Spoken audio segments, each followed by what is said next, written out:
ಕಾರ್ಯಕ್ರಮವನ್ನು ಉದ್ಘಾಟಿಸಿದಂತಹ ಡಾಕ್ಟರ್ ನರಹಳ್ಳಿ ಬಾಲಸುಬ್ರಹ್ಮಣ್ಯ ಇವರ ಮಾತಿಗಾಗಿ ಈ ಸಮಯ ತೆರೆದುಕೊಳ್ಳುತ್ತಲಿದೆ.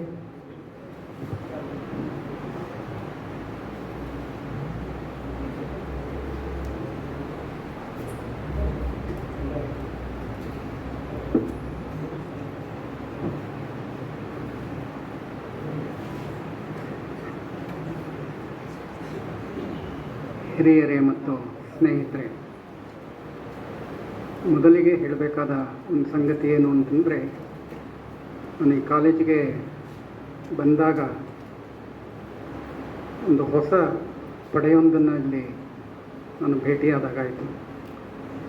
ಕಾಲೇಜಿನ ಅಧ್ಯಕ್ಷತೆಯನ್ನು ನೇತೃತ್ವವನ್ನು ವಹಿಸಿಕೊಂಡಿರುವಂಥ ಕೃಷ್ಣಮೂರ್ತಿ ಭಟ್ ಶಿವಾನಿ ಮತ್ತು ಅವರ ತಂಡವನ್ನು ನೋಡಿ ನನಗೆ ತುಂಬ ಮನಸ್ಸು ತುಂಬಿ ಬಂತು. ಎರಡು ಕಾರಣಕ್ಕಾಗಿ. ಇವತ್ತು ನಮ್ಮ ಶಿಕ್ಷಣ ಏನಾಗಿದೆ ಅಂದರೆ ಬಹಳಷ್ಟು ವಾಣಿಜ್ಯ ಕೇಂದ್ರಿತವಾಗಿಬಿಟ್ಟಿದೆ. ಹಣ ಸಂಪಾದನೆಯ ಒಂದು ಉದ್ಯಮವಾಗಿ ರೂಪಾಂತರಗೊಂಡ್ಬಿಟ್ಟಿದೆ. ನನಗೆ ಪರಿಚಿತ ಇರುವ ಅನೇಕ ಕಾಲೇಜುಗಳಲ್ಲಿ ಮಾನವಿಕ ಶಾಸ್ತ್ರಕ್ಕೆ ಯಾವ ಪ್ರಾಮುಖ್ಯತೆಯೂ ಇಲ್ಲದ ಸ್ಥಿತಿಯನ್ನು ನಾವು ತಲುಪಿಬಿಟ್ಟಿದ್ದೇವೆ. ಪರಂಪರೆಯ ಜೊತೆ ಯಾವ ಸಂಬಂಧವೂ ಇಲ್ಲದ ನೆಲೆಯಲ್ಲಿದ್ದೇವೆ. ಇಂಥ ಹೊತ್ತಲ್ಲಿ ಅಷ್ಟೇ ಅಲ್ಲ, ಎಷ್ಟೋ ವಿದ್ಯಾಸಂಸ್ಥೆಗಳು ಒಂದು ರೀತಿಯ ಉತ್ಪಾದನಾ ಕೇಂದ್ರಗಳಾಗಿ ರೂಪಾಂತರವಾಗಿವೆ. ನಾಲೆಡ್ಜ್ ಅಂತಂದರೆ ಇನ್ಫಾರ್ಮೇಷನ್ ಅನ್ನುವ ಹಂತವನ್ನು ನಾವು ತಲುಪಿಟ್ಟಿದ್ದೀವಿ. ಬೆರಳ ತುದಿಯಲ್ಲಿ ಎಲ್ಲವೂ ಸಿಗುತ್ತೆ ಅನ್ನುವ ಅಹಂಕಾರದ ನೆಲೆಯಲ್ಲಿ ನಾವಿದ್ದೀವಿ. ಆದರೆ ಇನ್ಫಾರ್ಮೇಷನ್ ಯಾವತ್ತೂ ನಾಲೆಡ್ಜ್ ಆಗೋದಿಲ್ಲ. ಮಾನವೀಯತೆಯ ಸ್ಪರ್ಶ ಶಿಕ್ಷಣಕ್ಕೆ ಇಲ್ಲದೇ ಇದ್ದರೆ ಆ ಶಿಕ್ಷಣ ಬದುಕಿಗೆ ನೆಮ್ಮದಿಯನ್ನು, ಶಾಂತಿಯನ್ನು, ಸಾರ್ಥಕತೆಯನ್ನು ತಂದುಕೊಡೋದಿಲ್ಲ. ಇಲ್ಲಿ ಬಂದಾಗ ಕೃಷ್ಣಮೂರ್ತಿ ಭಟ್ ಅವರ ತಂಡ ನಿಜವಾಗಿಯೂ ಈ ಎಲ್ಲ ಅಂಶಗಳನ್ನು ಗಮನದಲ್ಲಿಟ್ಕೊಂಡು ಸಂಸ್ಥೆಯನ್ನು ನಡೆಸ್ತಾ ಇರೋದು ಸಂಸ್ಥೆಯ ಭಾಗ್ಯ ಅಂಥೇಳಿ ನಾನು ಭಾವಿಸ್ತಿದ್ದೀನಿ. ಅದರ ಜೊತೆಗೆ ಮತ್ತೊಂದು ಸಂಗತಿ ಏನು ಅಂದರೆ, ಸಾಮಾನ್ಯವಾಗಿ ಅಧ್ಯಕ್ಷರು ಅಂದರೆ ನಾನು ನಿರೀಕ್ಷಿಸಿದ್ದೆ ನನ್ನ ಹಾಗೆ ಯಾರೋ ವಯಸ್ಸಾದವರೊಬ್ಬರು ಇರ್ತಾರೆ ಅಂತ ಹೇಳಿ. ಸಾಮಾನ್ಯವಾಗಿ ಅನೇಕ ಸಂಸ್ಥೆಗಳಲ್ಲಿ ಹಾಗೆ ನೋಡ್ತೀವಿ. ಆದರೆ ಯೌವನದ ಉತ್ಸಾಹ ಕೃಷ್ಣಮೂರ್ತಿ ಭಟ್ರಲ್ಲಿರುವಂಥದ್ದು ನಿಜವಾಗಿಯೂ ಯಂಗ್ಸ್ಟರ್ಸ್ ವಹಿಸ್ಕೋಬೇಕಾಗಿದೆ ಜವಾಬ್ದಾರಿಗಳನ್ನು. ಇವತ್ತು ಬಹಳಷ್ಟು ಸಲ ಯಂಗ್ಸ್ಟರ್ಸ್ ಏನಾಗ್ತಿದ್ದಾರೆ ಅಂದರೆ ಸ್ವಾರ್ಥ ಕೇಂದ್ರಿತವಾಗ್ತಿದ್ದಾರೆ. ತಾವು ಬೆಳೆಯೋದ್ರ ಬಗ್ಗೆ ಯೋಚನೆ ಮಾಡ್ತಾರೆ ಹೊರತು ಸಮುದಾಯವನ್ನು ಬೆಳೆಸಬೇಕು ಅನ್ನೋ ಆಸಕ್ತಿಗಳು ಕಡಿಮೆ ಆಗ್ತಾ ಇದೆ. ಅಂಥ ಹೊತ್ತಲ್ಲಿ ಕೃಷ್ಣಮೂರ್ತಿ ಭಟ್ ಮತ್ತವರ ತಂಡ ಈ ಶಿಕ್ಷಣ ಸಂಸ್ಥೆಯ ನೇತೃತ್ವವನ್ನು ವಹಿಸ್ಕೊಂಡಿರೋದು ಒಂದು ಈ ಭಾಗದ ಜನರ ಭಾಗ್ಯ ಅಂಥೇಳಿ ನಾನು ಭಾವಿಸ್ತೀನಿ. ಇಡೀ ಪರಿಸರವನ್ನು ನೋಡಿದರೆ ಒಂದು ವಿಶ್ವವಿದ್ಯಾಲಯದ ಪರಿಸರ. ಯಾಕೆಂದರೆ ಇವತ್ತು ವಿಶ್ವವಿದ್ಯಾಲಯಗಳೆಲ್ಲ ಒಂದು ರೀತಿ ಕ್ರಿಯಾಹೀನವಾಗಿವೆ, ಒಂದು ರೀತಿ ಚಟುವಟಿಕೆಯ ಕಳ್ಕೊಂಡಿವೆ. ಅಂಥ ಹೊತ್ತಲ್ಲಿ ಇದೊಂದು ರೀತಿ ಒಂದು ವಿಶ್ವವಿದ್ಯಾಲಯ ಮಾಡುವ ಕೆಲಸವನ್ನು ಈ ಸಂಸ್ಥೆ ಮಾಡ್ತಾ ಇರುವಂಥದ್ದು ಸಾರ್ಥಕವಾದದ್ದು ಅಂತ. ಏಕೆಂದರೆ ಎರಡು ಕ್ಷೇತ್ರಗಳು ನಮಗೆ ಬಹಳ ಮುಖ್ಯ. ಒಂದು ಶಿಕ್ಷಣ, ಇನ್ನೊಂದು ಆರೋಗ್ಯ. ಈ ಎರಡೂ ಕ್ಷೇತ್ರಗಳನ್ನು ನಾವು ರಕ್ಷಿಸ್ಕೊಳ್ಳದೇ ಇದ್ದರೆ ಬಹುಶಃ ಮಾನವೀಯತೆಯ ಬೆಳವಣಿಗೆ ಸಾಧ್ಯ ಇಲ್ಲ ಅನ್ನುವ ಖಚಿತವಾದ ನಂಬಿಕೆ. ಅನ್ಫಾರ್ಚುನೇಟ್ಲಿ ಇವೆರಡೂ ಉದ್ಯಮವಾಗಿ ರೂಪಾಂತರ ಆಗಿಬಿಟ್ಟಿವೆ. ಇಂಥ ಹೊತ್ತಲ್ಲಿ ಹೊನ್ನಾವರದ ಈ ಶಿಕ್ಷಣ ಸಂಸ್ಥೆ ಮಾನವೀಯ ಕಾಳಜಿಗಳನ್ನು ಕೇಂದ್ರವಾಗಿಟ್ಕೊಂಡು ರೂಪಿತವಾಗಿರೋದು ಬಹಳ ಮುಖ್ಯ ಅಂತ ಹೇಳಿ ನಾನು ಭಾವಿಸಿದ್ದೀನಿ. ಅದಕ್ಕೆ ಸಾಕ್ಷಿ ಏನು ಅಂದರೆ ಈ ವಿಚಾರ ಸಂಕಿರಣ. ಇದಕ್ಕೆ ಎರಡು ರೀತಿಯ ಮಹತ್ವ ಇದೆ ಅಂಥೇಳಿ ನಾನು ಭಾವಿಸಿದ್ದೀನಿ ಈ 2 ದಿವಸದ ಸಂಕಿರಣಕ್ಕೆ. ಒಂದು, ಈ 2 ದಿನಗಳನ್ನು ನಾವೇನು ಮಾಡ್ತಾ ಇದ್ದೀವಿ ಅಂತಂದರೆ ಕನ್ನಡದ ಒಂದು ಶ್ರೇಷ್ಠ ಮನಸ್ಸಿನ ಜೊತೆ ಒಡನಾಟವನ್ನು ಹೊಂದುತ್ತಾ ಇದ್ದೀವಿ. ಬಹಳ ಮುಖ್ಯವಾದ ಸಂಗತಿ ಅದು. ವಿ.ಸಿ. ಅವರು ಬಹುಶಃ ಕನ್ನಡ ನಾಡು ಕಂಡ ಅತ್ಯಂತ ಪ್ರತಿಭಾವಂತ ಶ್ರೇಷ್ಠ ಮನಸ್ಸು. ಅವ್ರ ಜೊತೆ ಒಡನಾಟ ಇದೆಯಲ್ಲ, ನಮ್ಮ ವಿದ್ಯಾರ್ಥಿಗಳಿಗೆ ತೀರಾ ಅಗತ್ಯ ಇದೆ ಇದು, ಇಂಥ ಒಡನಾಟ. ಇವತ್ತೇನಾಗಿದೆ ಅಂತಂದರೆ ನಮ್ಮ ಒಂದು ರೀತಿ ಮಾದರಿಗಳೇ, ಆದರ್ಶಗಳೇ ಇಲ್ಲದ ಸ್ಥಿತಿಯನ್ನು ನಾವು ತಲುಪಿಟ್ಟಿದ್ದೀವಿ ಇವತ್ತು. ಸುತ್ತಮುತ್ತ ನೀವು ಮಾಧ್ಯಮಗಳನ್ನು ನೋಡಿ, ದೃಶ್ಯ ಮಾಧ್ಯಮ ಇರ್ಬೋದು, ಅಕ್ಷರ ಮಾಧ್ಯಮ ಇರ್ಬೋದು, ನೋಡಿದರೆ ಉದ್ದಕ್ಕೂ ನಾವು ನೋಡುವಂಥದ್ದು ಯಾವುದು ಅಂದರೆ ಭ್ರಷ್ಟರು, ನೀಚರು, ಕಾಮುಕರು ಇಂಥವರನ್ನು ವೈಭವೀಕರಿಸುವ ಅಥವಾ ವಿಜೃಂಭಿಸುವ, ಅವರೇ ಮಾದರಿ ಎನ್ನುವ ರೀತಿಯಲ್ಲಿ ಬಿಂಬಿಸುವ ರೀತಿಯಲ್ಲಿ ಇವತ್ತು ಸಮಾಜ ಸಾಗ್ತಾ ಇದೆ. ಇಂಥ ಹೊತ್ತಲ್ಲಿ ಮಾದರಿಯನ್ನು ರೂಪಿಸ್ಬೇಕಲ್ಲ ನಾವು, ನಮ್ಮ ಮಕ್ಕಳಿಗೆ ಇಂಥವ್ರ ಮಾದರಿ ಅಂತ ಕೊಡಬೇಕಲ್ಲ. ಆ ಕಾರಣಕ್ಕಾಗಿಯೂ ವಿ ಸಿ ಅವರ ಬಗೆಗಿನ ಈ ಸಂಕಿರಣ ಭಾಳ ಮುಖ್ಯ ಅಂತ ಹೇಳಿ ಅಂದ್ಕೊಂಡಿದ್ದೀನಿ. ಹೀಗಾಗಿ ಇದಕ್ಕೆ ಸಾಂಸ್ಕೃತಿಕ ಮಾತ್ರ ಅಲ್ಲ, ಸಾಮಾಜಿಕ ಮಹತ್ವವೂ ಇದೆ ಅಂತ ಹೇಳಿ ಭಾವಿಸ್ಕೊಂಡಿದ್ದೀನಿ. ಇವತ್ತು ನಮ್ಮ ಮಕ್ಕಳಿಗೆ ಮಾದರಿಗಳೇ ಇಲ್ಲ. ಯಾರೋ ಒಬ್ಬ ಜೈಲಿಗೆ ಹೋಗ್ತಾನೆ ಅಂತಂದರೆ, A1 ಕೈದಿ ಆಗ್ತಾನೆ ಅಂದರೆ ಅಲ್ಲೂ ನಮ್ಮ ನಾಯಕ A1 ಅಂತ ಹೇಳುವಂಥ ಒಂದು ಪರಂಪರೆಯನ್ನು ನಾವು ಸೃಷ್ಟಿಸ್ತಾ ಇದ್ದೀವಿ. ಇಂಥ ಹೊತ್ತಲ್ಲಿ ವಿ ಸಿ ಅವರ ಬಗೆಗೆ ಎಳೆಯ ಮನಸ್ಸುಗಳ, ತರುಣ ಮನಸ್ಸುಗಳ ಗಮನವನ್ನು ಸೆಳೆಯೋದಿದೆಯಲ್ಲ, ಇದು ಸಾಮಾಜಿಕವಾಗಿಯೂ ಕೂಡ ಮಹತ್ವದ ಸಂಗತಿ ಅಂತ ಹೇಳಿ ಅಬ್ದುಲ್ ಕಲಾಂ ಯಾವಾಗಲೂ ಹೇಳ್ತಿರ್ತಾರೆ, ಏನಿಲ್ಲ ಅಂದರೂ ನಮ್ಮ ಮಕ್ಕಳಲ್ಲಿ ದೊಡ್ಡ ದೊಡ್ಡ ಕನಸುಗಳನ್ನಾದ್ರೂ ನಾವು ಬಿತ್ತಬೇಕು ಅಂತ. ಅದು ಈಡೇರುತ್ತೆ ಬಿಡುತ್ತೆ ಬೇರೆ ವಿಚಾರ, ಆದರೆ ಅಂಥ ಕನಸುಗಳನ್ನು ಕಾಣುವ ಶಕ್ತಿಯನ್ನಾದರೂ ನಾವು ತುಂಬಬೇಕು ಅಂತ. ವಿ ಸಿ ಅವರ ಬಗೆಗಿನ ಚಿಂತನೆ ನಮ್ಮನ್ನು ಎಲ್ಲಿ ಕರ್ಕೊಂಡು ಹೋಗುತ್ತೆ ಅಂದರೆ, ದೊಡ್ಡ ದೊಡ್ಡ ಕನಸುಗಳನ್ನು ಕಾಣುವ ಹಂತಕ್ಕೆ ನಮ್ಮನ್ನು ಕರ್ಕೊಂಡು ಹೋಗುತ್ತೆ. ಒಮ್ಮೆ ಅಂಥ ಕನಸನ್ನು ಕಾಣುವ ಶಕ್ತಿಯನ್ನು ನಾವು ಪಡ್ಕೊಂಡ್ಬಿಟ್ರೆ ಬಹುಶಃ ಆ ದಾರಿಯಲ್ಲಿ ನಾವು ಸಾಕ್ತೀವಿ ಅಂತ ಹೇಳಿ ನಾನು ಅಂದ್ಕೊಂಡಿದ್ದೀನಿ. ಅದೃಷ್ಟವಶಾತ್ ನನಗೆ ಅನೇಕ ಕನ್ನಡ ಹಿರಿಯ ಚೇತನಗಳ ನಿಕಟ ಒಡನಾಟ ಒದಗಿ ಬಂದಿತ್ತು. ನನ್ನ ಮೊದಲ ಪುಸ್ತಕಕ್ಕೆ ನನಗೀಗ ಚೆನ್ನಾಗಿ ನೆನಪಿದೆ, ಮಾಸ್ತಿಯವರ ಬೆನ್ನುಡಿ, ರಾಜರತ್ನಂ ಮುನ್ನುಡಿ. ನನ್ನ ಮೊದಲ ಪುಸ್ತಕಕ್ಕೆ ಈಗ 50 ವರ್ಷಗಳ ಹಿಂದಿನ ನೆನೆಸ್ಕೊಂಡ್ರೆ ನಮ್ಮ ಹಿರಿಯರು ಹೇಗೆ ನಮ್ಮ ಬೆನ್ನ ಹಿಂದೆ ಇದ್ದಾರೆ ಅಂತ ಗೊತ್ತಾಗುತ್ತೆ. ವಿ ಸಿ ಅವರ ಒಡನಾಟ ಕೂಡ ನನಗೆ ನಿಕಟವಾಗಿ ಒದಗಿ ಬಂದಿತ್ತು. ವಿ ಸಿ ಅವರಿಗೆ ಈಗಾಗಲೇ ರವಿಕುಮಾರ್ ಹೇಳಿದಾಗೆ MV ವೆಂಕಟೇಶ್ ಮೂರ್ತಿ ಸುಮನ ಅನ್ನುವ ಹೆಸರಿನಲ್ಲಿ ಅವರು ಪುಸ್ತಕಗಳನ್ನು ಬರೀತಾ ಇದ್ದರು. ಸುಮನ ಅನ್ನುವ ಕಾವ್ಯನಾಮದಲ್ಲಿ ಅವ್ರ ತಮ್ಮ MV ಸತ್ಯನಾರಾಯಣ್ ಅಂಥೇಳಿ ನಾನು ಕೆಲಸ ಮಾಡ್ತಾ ಇದ್ದ ಕಾಲೇಜಿನಲ್ಲಿ ಅವರು ನನಗೆ ಹೆಡ್ ಆಫ್ ದ ಡಿಪಾರ್ಟ್ಮೆಂಟ್ ಆಗಿದ್ದರು. ಹೀಗಾಗಿ ಅವರಿಗೆ ವಿ ಸಿ ಅವರ ಒಡನಾಟ ಇತ್ತು. ಅವರಿಬ್ಬರು ವಿ ಸಿ ಅವರಿಗೆ ತುಂಬ ಆಪ್ತರಾಗಿದ್ದರು. ಇವರಿಬ್ಬರು ನನಗೆ ಆಪ್ತರಾಗಿದ್ದರು. ಹೀಗಾಗಿ ವಿ ಸಿ ಅವ್ರ ಜೊತೆ ನನಗೆ ಒಡನಾಟ ಇತ್ತು. ಅಷ್ಟೇ ಅಲ್ಲ, ಅವ್ರದ್ದೊಂದು ಪುಸ್ತಕವನ್ನು ನಾವು ನಮ್ಮ ಕಾಲೇಜಿನ ಕನ್ನಡ ಸಂಘದಿಂದ ಪ್ರಕಟಿಸಿದ್ವಿ, ಹಗಲು ಇರುಳು ಅಂತ ಹೇಳಿ. ಅವರ ಕಡೆಯ ಕವನ ಸಂಕಲನ ಅದು. ಅದನ್ನು ಕಾಲೇಜು ಕನ್ನಡ ಸಂಘದಿಂದ ನಾನು ಪ್ರಕಟಣೆ ಮಾಡಿದ್ವಿ ಆ ಕಾಲಕ್ಕೆ. ಹೀಗಾಗಿ ಅನೇಕ ಸಂದರ್ಭಗಳಲ್ಲಿ ವಿ ಸಿ ಅವರ ಒಡನಾಟ ಒದಗಿ ಬಂದಿತ್ತು. ವಿ ಸಿ ಬದುಕಿರುವ ಕಾಲದಲ್ಲೇ ಒಬ್ಬ ಲೆಜೆಂಡರಿ ಎನ್ನುವ ರೀತಿಯಲ್ಲಿ ಬಿಂಬಿತವಾಗಿದ್ದರು. ಅವರ ಬಗ್ಗೆ ಅನೇಕ ದಂತಕಥೆಗಳು ಆ ಕಾಲಕ್ಕೇ ಇತ್ತು. ಅವರ ಡ್ರೆಸ್ ಬಗ್ಗೆ ಯಾವಾಗಲೂ ತುಂಬ ಒಳ್ಳೆಯ ಪೇಟ, ಒಳ್ಳೆಯ ಪಂಚೆ ಅಂಥದ್ದೇ, ಇದೇ ಫ್ಯಾಕ್ಟ್ರಿಯಿಂದ ಇರಬೇಕು, ಇದೇ ಬ್ರ್ಯಾಂಡ್ ಇರಬೇಕು, ಈ ರೀತಿಯ ಶಿಸ್ತಿನ ಮನುಷ್ಯರವರು. ವಿ ಸಿ ಅವರ ಫೋಟೋವನ್ನು ನೋಡಿದರೆ ನಿಮಗೆ ಗೊತ್ತಾಗುತ್ತೆ. ವಿ ಸಿ ಅವರ ಡ್ರೆಸ್ಸಿನ ಬಗ್ಗೆ ಅನೇಕ ಕಥೆಗಳಿರ್ತಾ ಇತ್ತು. ಅಷ್ಟೇ ಅಲ್ಲ, ವಿ ಸಿ ಅವರ ಅಭಿರುಚಿಯ ಬಗ್ಗೆನೂ ಅಷ್ಟೇ. ಬೆಸ್ಟ್ ಯಾವುದಾದ್ರೂ ಅತ್ಯುತ್ತಮವಾಗಿರಬೇಕು ಅಂತ ಅವರು ಬೆಂಗಳೂರಿನಲ್ಲಿ ಮಾವಳ್ಳಿ MTR ಅಂತ ಹೇಳಿ ತುಂಬ ಪ್ರಖ್ಯಾತವಾದ ಹೋಟೆಲ್, ಅಲ್ಲಿಗೆ ಅವರು ಹೋಗ್ತಾ ಇದ್ದಿತ್ತು. ಅತ್ಯುತ್ತಮವಾದ ಮಿಕ್ಸ್ಚರ್ ಎಲ್ಲಿ ಸಿಗುತ್ತೆ ಅಂತ ಗೊತ್ತಿತ್ತು, ಅತ್ಯುತ್ತಮವಾದ ಕಾಫಿ ಎಲ್ಲಿ ಸಿಗುತ್ತೆ ಅಂತ ಗೊತ್ತಿತ್ತು ಅವ್ರಿಗೆ. ಹಣ್ಣು ಅಂತಂದರೆ ಅತ್ಯುತ್ತಮವಾದ ಹಣ್ಣನ್ನೇ ತಿನ್ನಬೇಕು ಅಂತ. ಆದರೆ ವಿ ಸಿ ಆರ್ಥಿಕವಾಗಿ ಬಹಳ ಮುಗ್ಗಟ್ಟಲ್ಲಿದ್ದರು. ಇಡೀ ಬದುಕು ಅವರು ಕಷ್ಟಪಟ್ಟರು. ಆದರೆ ಅವರ ಅಭಿರುಚಿ ಮಾತ್ರ ಅತ್ಯಂತ ಮೇಲ್ಮಟ್ಟದ್ದಾಗಿತ್ತು. ಮೇಲ್ನೋಟಕ್ಕೆ ಇದು ಒಂದು ರೀತಿ ವಿರೋಧಾಭಾಸನೂ ಆಗುತ್ತೆ. ಎಂದೂ ಅವರು ತಮ್ಮ ಅಭಿರುಚಿಯಲ್ಲಿ ಕಾಂಪ್ರಮೈಸ್ ಮಾಡಿಕೊಳ್ಳಿಲ್ಲ. ಆದರೆ ಕಡೆಯವರೆಗೂ ಹಣಕ್ಕಾಗಿ ಪಡಿಪಾಟ್ಲು ಪಟ್ಟಿದ್ದು ಅವ್ರಿಗೆ ತಪ್ಪಲಿಲ್ಲ.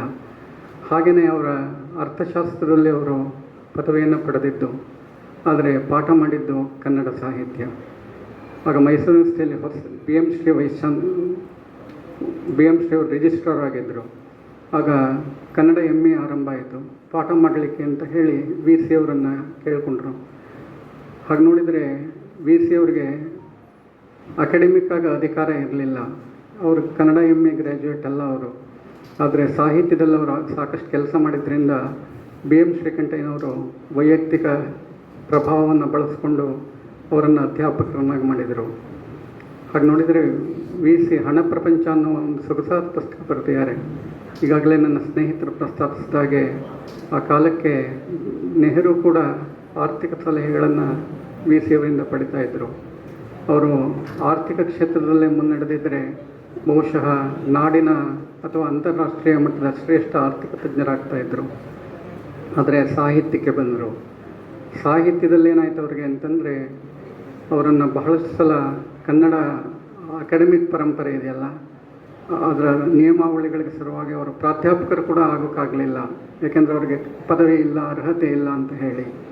ಹೀಗಾಗಿ ಒಂದು ರೀತಿ ಅಲ್ಲಿಯೂ ಸರಿಯಾಗಿ ಸಲ್ಲದೆ ಇಲ್ಲಿಯೂ ಸರಿಯಾಗಿ ಸಲ್ಲದ ಒಂದು ರೀತಿ ಎಡಬಣ್ಣಿಗೆ ಸ್ಥಿತಿ.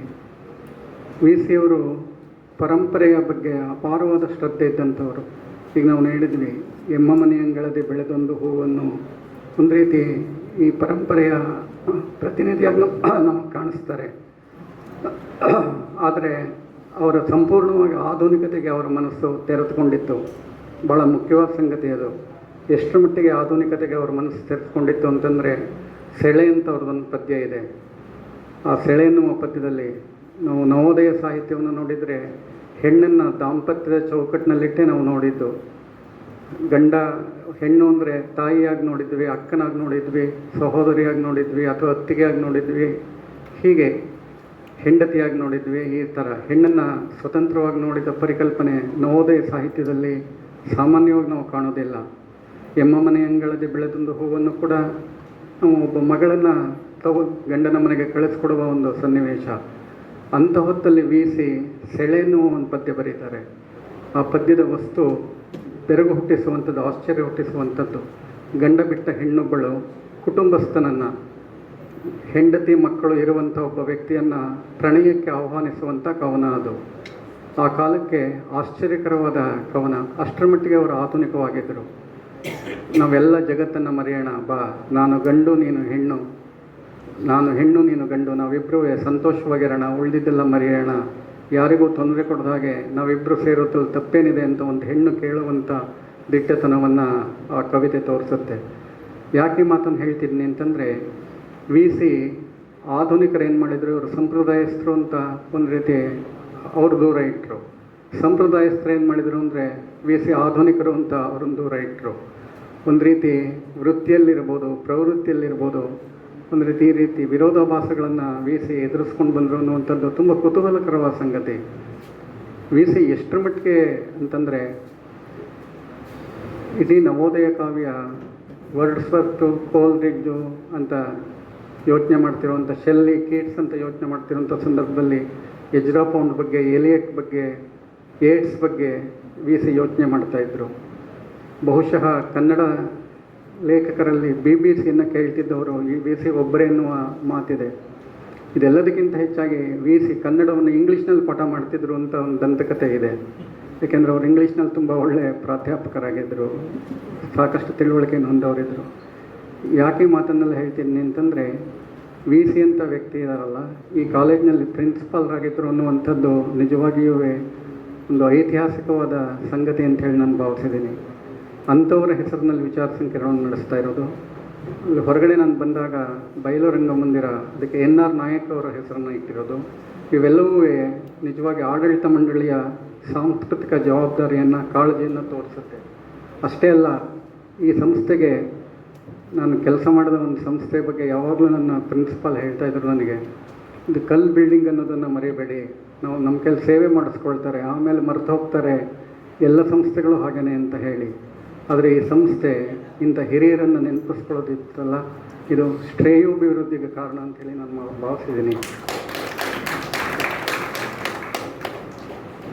ಹಿರಿಯರು ಮಾಡಿದ ಕೆಲಸವನ್ನು ನೆನಪಿಸ್ಕೊಳ್ಳದೇ ಇದ್ದರೆ ಒಂದು ರೀತಿ ನಾವು ಸಮಾಜಕ್ಕೆ ಬಗೆಯುವ ದ್ರೋಹ ಅಂಥೇಳಿ ನನಗೆ ಅನೇಕ ಸಲ ಅನಿಸುತ್ತೆ.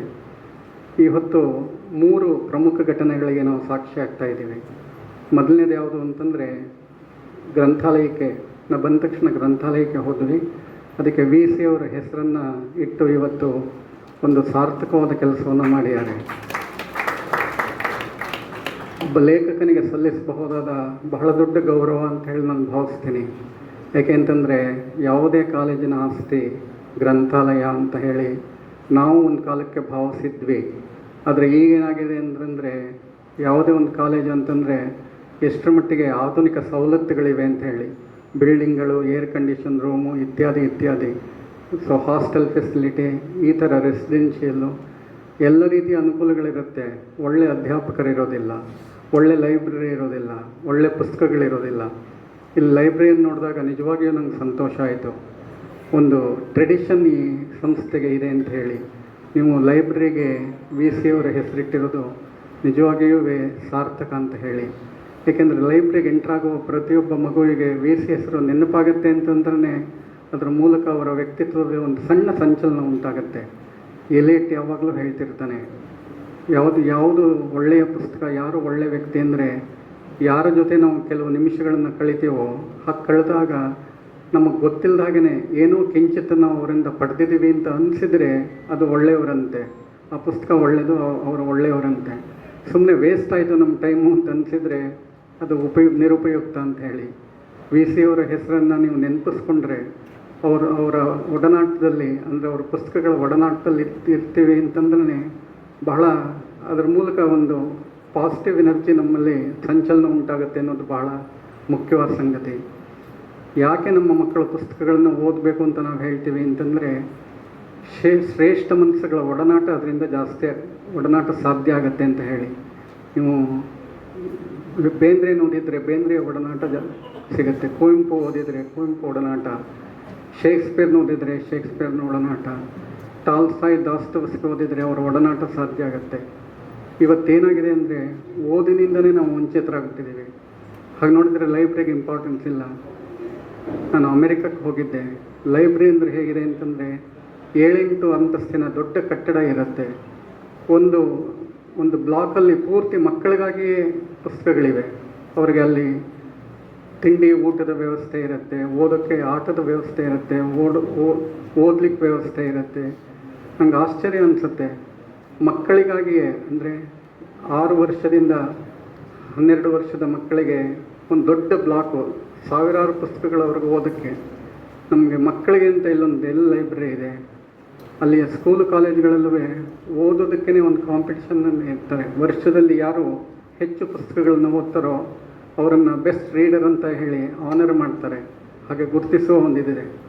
ನನಗೆ ಆಶ್ಚರ್ಯ ಅನಿಸುತ್ತೆ, ನನ್ನ ಮೊಮ್ಮಗಳು ಅಲ್ಲಿ ಓದ್ತಾ ಇದ್ದಾಳೆ. ಅವಳು ಒಂದು ವರ್ಷದಲ್ಲಿ 900 ಪುಸ್ತಕಗಳನ್ನು ಓದಿದ್ಳು, ಟೆಕ್ಸ್ಟ್ ಬುಕ್ಕನ್ನು ಬಿಟ್ಟು.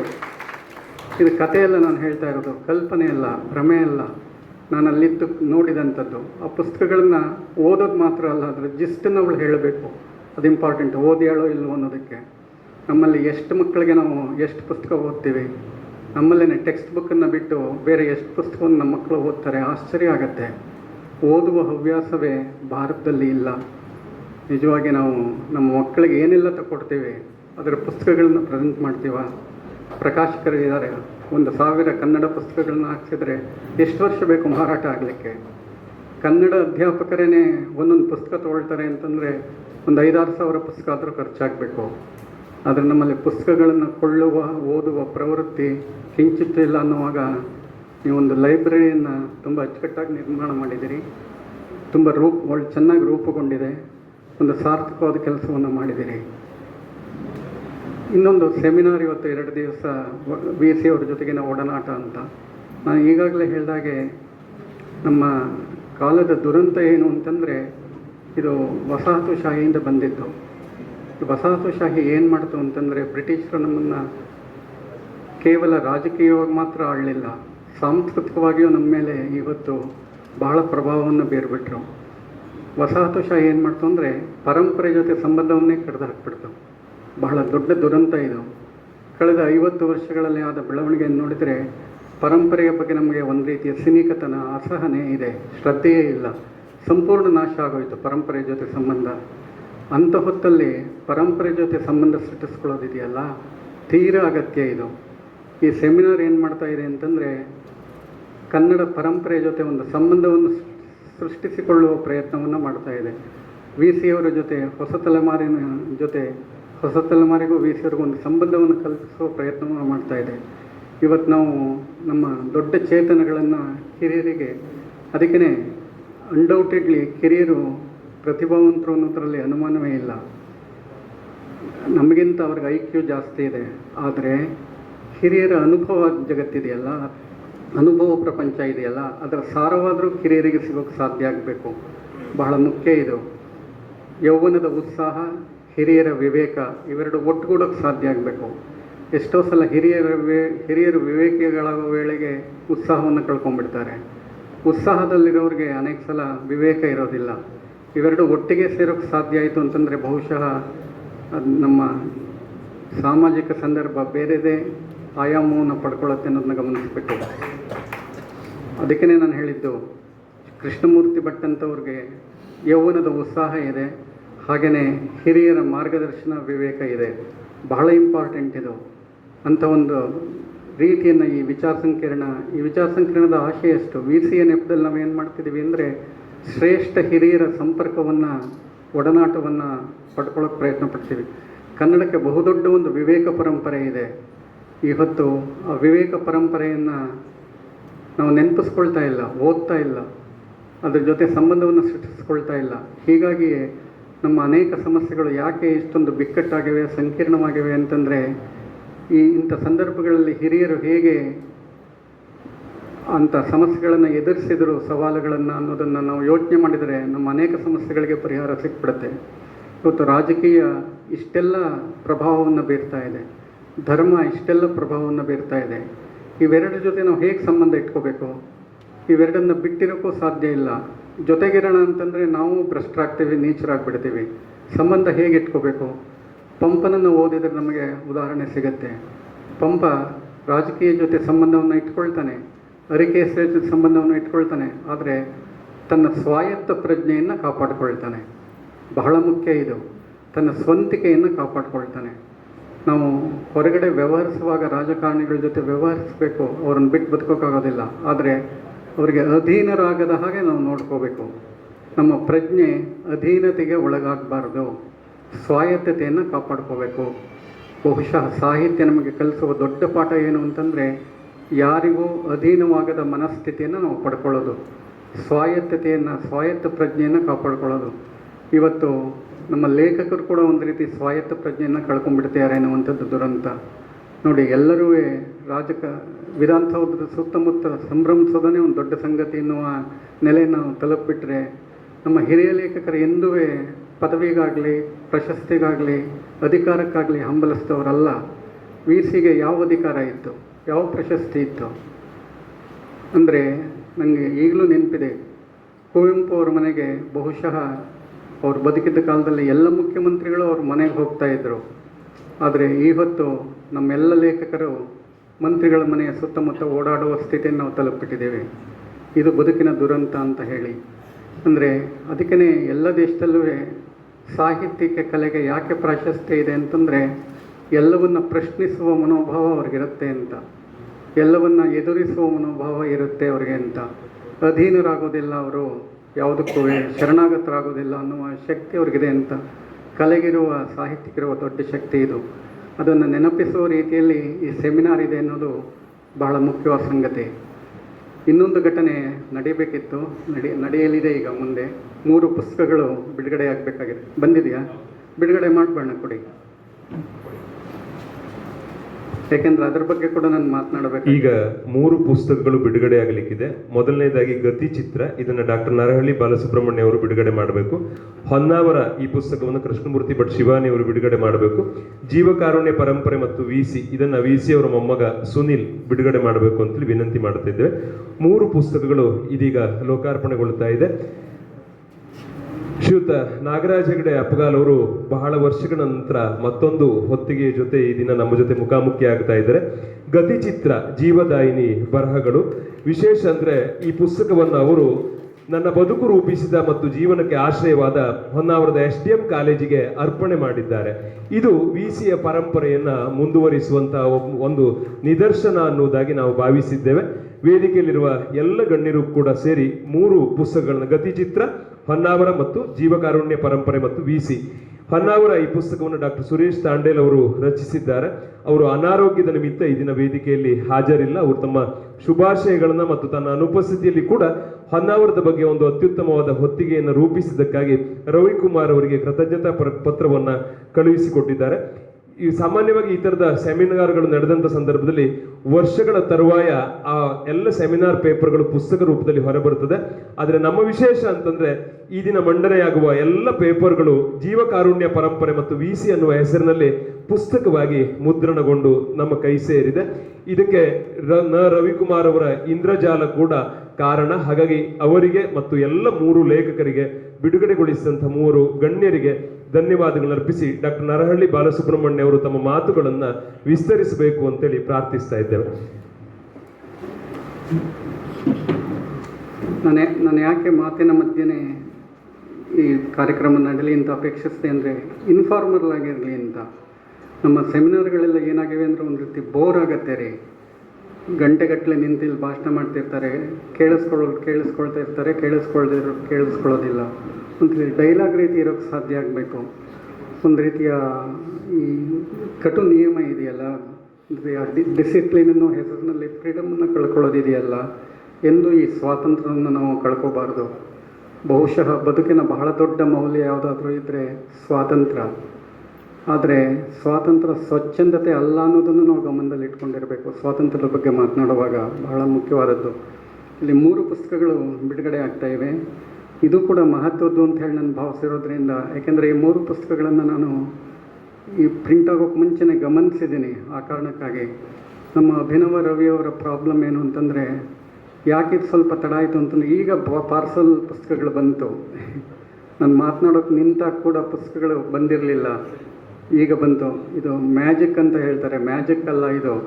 ನಿಜವಾಗಿಯೂ ಅಭಿನವ ರವಿ ಏನು ಮಾಡಬೇಕು ಅಂದರೆ, ಮುಂಚೆನೇ ಪ್ರಾಕ್ಟಿಸಿ ಅದೆಲ್ಲ ರೆಡಿ ಮಾಡಿ ಇಟ್ಕೋಬೇಕು, ಕಡೆಯೊಳಗೂ ಕಾಯಬಾರ್ದು. ಬಟ್ ಅವರು ಕಡೆವರೆಗೂ ಯಾಕೆ ವೆಯ್ಟ್ ಮಾಡ್ತಾರೆ ಅಂದರೆ, ಏನು ಮಾಡಿದರೂ ಅಚ್ಚುಕಟ್ಟಾಗಿ ಬರಬೇಕು, ಬೆಸ್ಟ್ ಬರಬೇಕು ಅಂತ ಹೇಳಿ. ಬಟ್ ಬೆಸ್ಟ್ ಬರಬೇಕು ಅಂತ ಹೇಳಿ ತೀರಾ ತಡ ಆಗಿಬಿಟ್ರೂ ಕಷ್ಟ ಆಗಿಬಿಡತ್ತೆ. ನಮ್ಮಲ್ಲಿ ಕೆಲವರೆಲ್ಲ ಏನು ಅಂದರೆ, ಅತ್ಯುತ್ತಮವಾದ ಬರೀಬೇಕು ಅಂತ ಬರೆಯೋದೇ ಇಲ್ಲ. ಬರೆದ್ರೆ ಬೆಸ್ಟ್ ಬರೀಬೇಕು, ಬರೆಯೋದೇ ಇಲ್ಲ. ಕುವೆಂಪು 1000 ಪದ್ಯಗಳನ್ನು ಬರೆದಿದ್ದಾರೆ, ಎಲ್ಲವೂ ಬೆಸ್ಟ್ ಏನಲ್ಲ. ಅದರಲ್ಲಿ ಕೆಲವು ಪದ್ಯಗಳು ಮಾತ್ರ ಬೆಸ್ಟ್ ಇರುತ್ತೆ. ನಮ್ಮ ವಿದ್ಯಾರ್ಥಿಗಳು ಇದನ್ನು ಗಮನಿಸಬೇಕು. ಬರೆದ್ರೆ ಬೆಸ್ಟ್ ಬರೀತೀನಿ, ಇಲ್ಲದ್ರೆ ಬರೆಯೋದೇ ಇಲ್ಲ ಅಂತ. ಇದು ಅಪಾಯಕಾರಿ ನಿಲುವು. ಇದು ಬರೀತಾ ಹೋದರೆ ಅದರಲ್ಲಿ ಬೆಸ್ಟ್ ಆದದ್ದು ರೂಪುಗೊಳ್ತಾ ಹೋಗುತ್ತೆ. ನಮ್ಮ ಬದುಕಿನಲ್ಲೂ ಅಷ್ಟೇ, ಎಲ್ಲವೂ ಸಾರ್ಥಕ ಕ್ಷಣಗಳಾಗೇನು ಇರೋದಿಲ್ಲ. ಪ್ರತಿನಿತ್ಯ ನಮ್ಮ ಮುಂದೇನು ಹಬ್ಬ ಇರೋದಿಲ್ಲ. ದಿನನಿತ್ಯದ ಬದುಕಿನ ಜೊತೆಗೆ ಹಬ್ಬಗಳು ಬರ್ತಿರುತ್ತೆ ಈ ಥರ.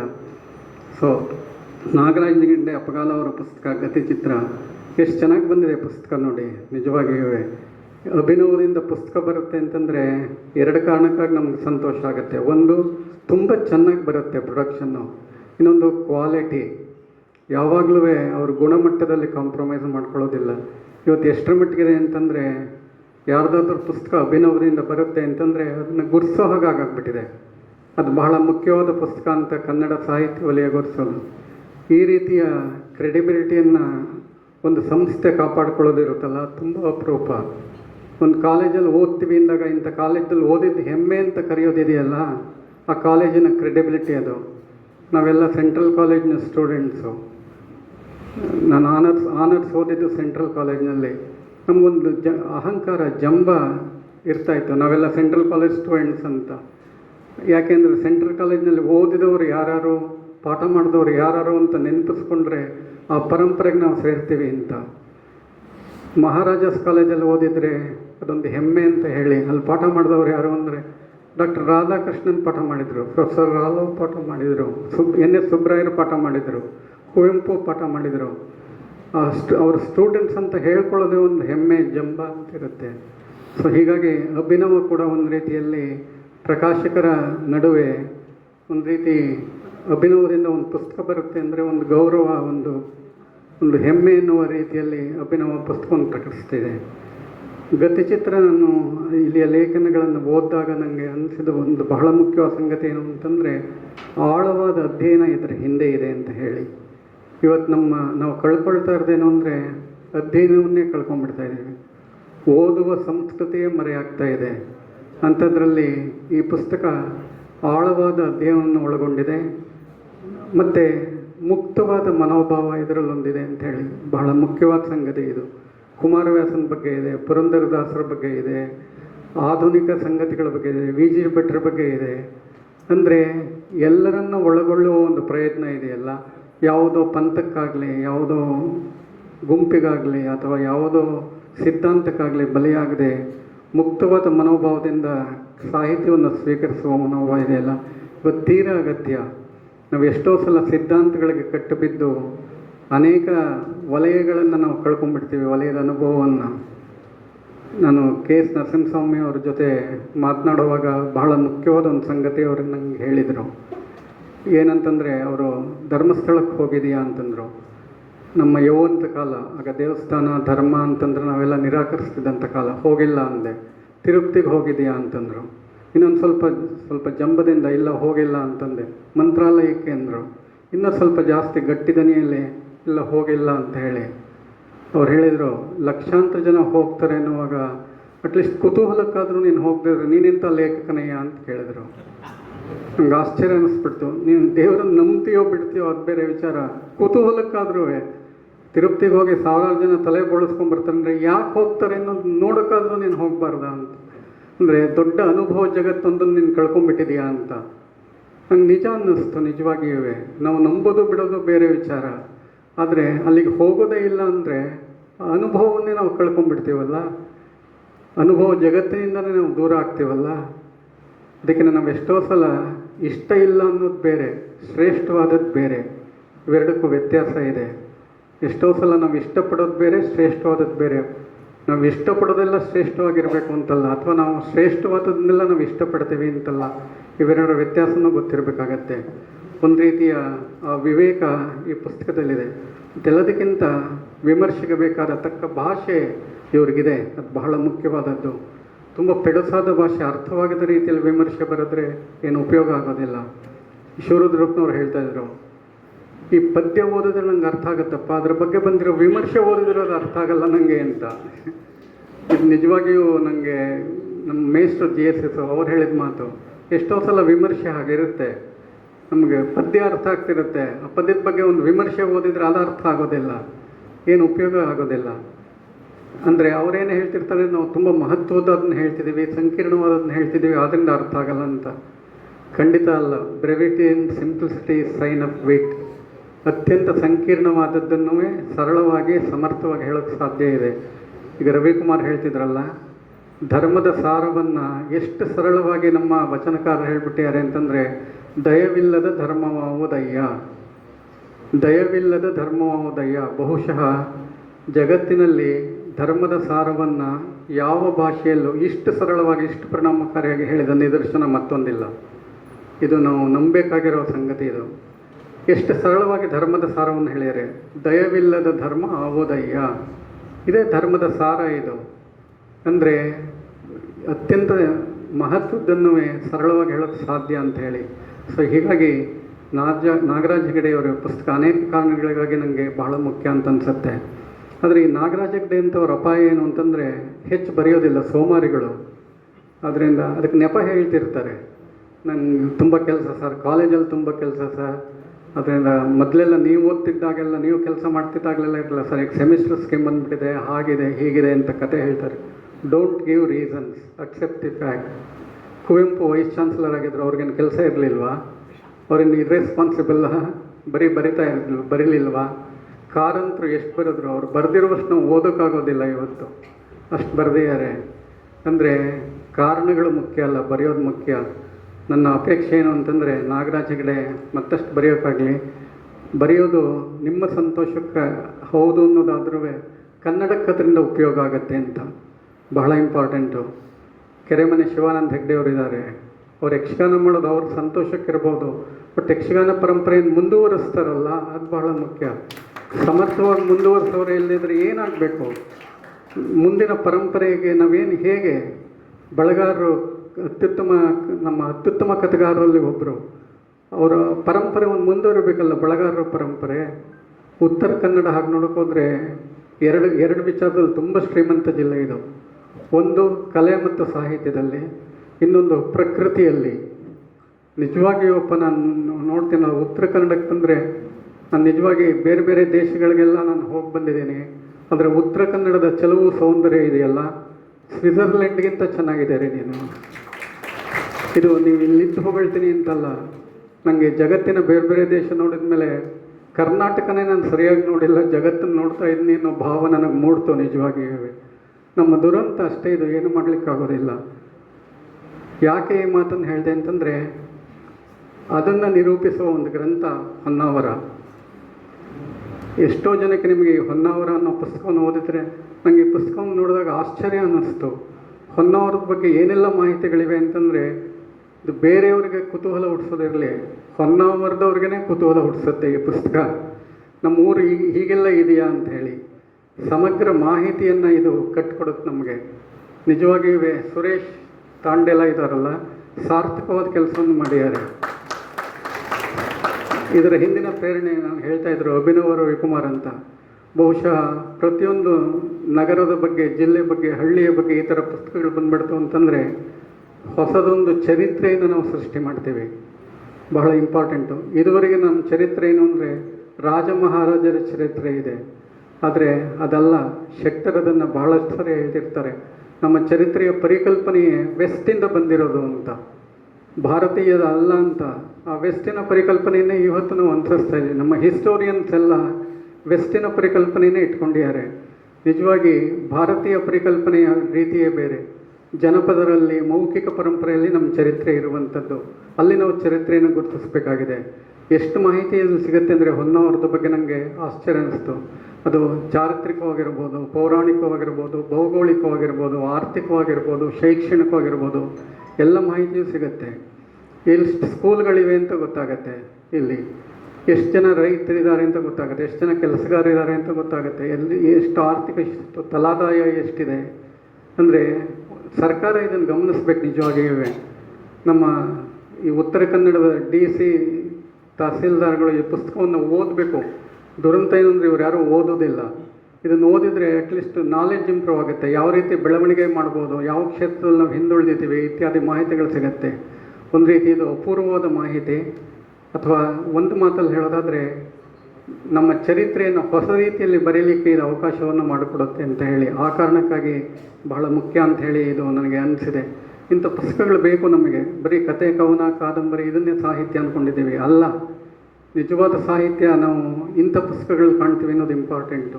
ಅದರಿಂದ ಈ ಪುಸ್ತಕ ಇಲ್ಲಿ ಬಿಡುಗಡೆ ಮಾಡ್ತಿರೋದು ನಿಜವಾಗಿಯೂ ಸಂತೋಷದ, ಹೆಮ್ಮೆಯ ಸಂಗತಿ ಅಂತ ಹೇಳಿ ನಾನು ಭಾವಿಸಿದ್ದೇನೆ. ಮೂರನೇದು VC ಅವ್ರ ಬಗ್ಗೆ, ಜೀವಕಾರುಣ್ಯ ಪರಂಪರೆ ಅಂತ. ಈ ಪುಸ್ತಕದ ವೈಶಿಷ್ಟ್ಯದಿಂದ VC ಅವ್ರ ಬಗ್ಗೆ ಸಾಕಷ್ಟು ಗ್ರಂಥಗಳು ಈಗಾಗಲೇ ಬಂದಿವೆ. ಆದರೆ ಇತ್ತೀಚೆಗೆ ಕಳೆದ 2 ದಶಕಗಳಲ್ಲಿ VC ಅವ್ರ ಬಗ್ಗೆ ಈ ರೀತಿಯ ಒಂದು ಪುಸ್ತಕವನ್ನು ನಾನು ಕಂಡಿಲ್ಲ, ಓದಿಲ್ಲ. ಇದರಲ್ಲಿ ಏನಂದರೆ ಹಿರಿಯರು ಮತ್ತು ಕಿರಿಯರು VC ಅವರಿಗೆ ಹೇಗೆ ಸ್ಪಂದಿಸಿದ್ರು ಅಂತ 2 ಮಾದರಿಗಳಿವೆ ಇದರಲ್ಲಿ. ಒಂದು ಹಿರಿಯರು VC ಅವರನ್ನು ಕಂಡಿದ್ದು, ಬಹುಪಾಲು ಅದರಲ್ಲಿ ಏನು ಕಾಣ್ತೀವಿ ಅಂದರೆ ನಾವು VC ಅವರ ಸಂಪರ್ಕಕ್ಕೆ ಯಾರಿಗೆ ಬಂದರೂ ಅನುಭವ ಆಗುತ್ತೆ. ಅವರೊಬ್ಬರು ಅತಿಮಾನುಷ ವ್ಯಕ್ತಿ ಎನ್ನುವ ರೀತಿಯಲ್ಲಿ ನಾವು VC ಅವರನ್ನು ಕಾಣುವ ಒಂದು ಬಗೆಯನ್ನು ನಾವು ಕಾಣ್ತೀವಿ. ಆಮೇಲೆ VC ಅವರು ಹಾಗೆ ನೋಡಿದರೆ ಅವರ ಬರಹಕ್ಕಿಂತ ಅವರ ವ್ಯಕ್ತಿತ್ವನೇ ಹೆಚ್ಚು ಪ್ರಭಾವವನ್ನು ಬೀರಿದಾಗ ನಮಗನ್ಸುತ್ತೆ. ಅಂಥ ಗಾಢವಾದ ಪ್ರಭಾವ. ಬಹುಶಃ ಆ ಕಾಲದ ಲೇಖಕರಲ್ಲಿ VC ಅವರ ಹಾಗೆ ಪ್ರಭಾವವನ್ನು ಬೀರಿದ, ವ್ಯಕ್ತಿತ್ವದಿಂದ ಪ್ರಭಾವವನ್ನು ಬೀರಿದವರು ಮತ್ತೊಬ್ಬರಿಲ್ಲ ಅಂಥೇಳಿ. ಎಷ್ಟರ ಮಟ್ಟಿಗೆ ಅವ್ರ ವ್ಯಕ್ತಿತ್ವ ಅಂತಂದರೆ, TS ವೆಂಕಣ್ಣಯ್ಯನವರು ಅವ್ರ ಮನೆಗೆ ಬಂದಾಗ ಒಂದು ಸರಿ ಬಂದ್ರಂತೆ. ಅವ್ರ ಮನೆ ಬಾಗಿಲು 5.5 ಅಡಿ ಇತ್ತು. ವೆಂಕಣ್ಣಯ್ಯನವರು 6 ಅಡಿಗಿಂತ ಹೆಚ್ಚಿದ್ರು. ಅವ್ರ ರೂಮಿಗೆ ತಲೆ ತಗ್ಗಿಸಿ ಬರಬೇಕಾಗಿತ್ತಂತೆ.